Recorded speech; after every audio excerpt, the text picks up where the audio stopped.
देवी माई हमार पगली हमके भुला गल, हमके छोड़ के चल गल माई। लेकिन हमारा पगली के जहाँ भी रहूं संभाल रखे माई।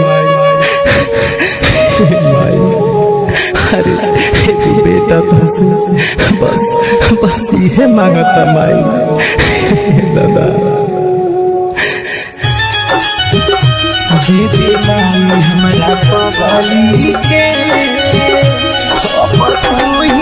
Music by Gaurav Roshan।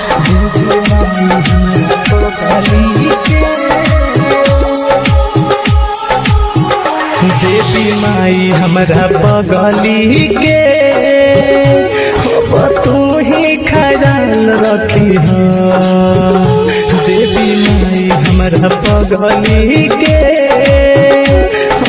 तू ही ख्याल रखी हो। दुनिया में चाहे जहाँ भी रहे ओकरा के खुशहाल रखी हो। दुनिया में चाहे जहाँ भी रहे ओकरा के खुशहाल रखी हो। देवी माई हमरा पगली के तू ही ख्याल रखी हो। देवी माई हमारा पगली के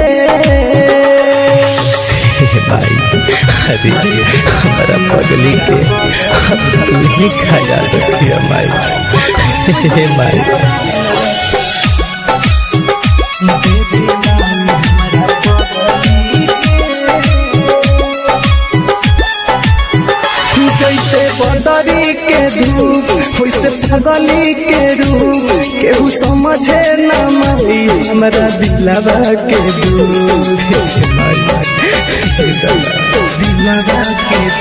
जैसे बदरी के धूप वैसे पगली के रूप केहू समझे न माई हमारा दिलवा के दुख।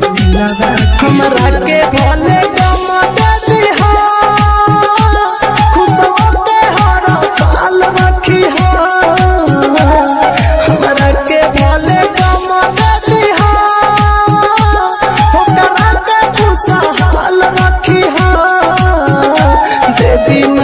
हमारा पगली के तू ही ख्याल रखी हो। देवी माई हमारा पगली के माई अरे अपना बेटा खातिर बस इतने कर कि हमारा पगली के तू ही ख्याल रखी हो। माई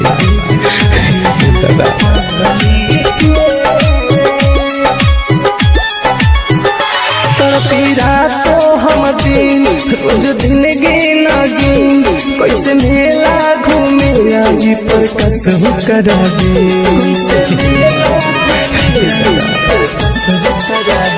तोर पीरा तो हम दिन रोज दिन गिन गिन कैसे मेला घूमे आई पर कसम करा दे। घायल मेरा तुम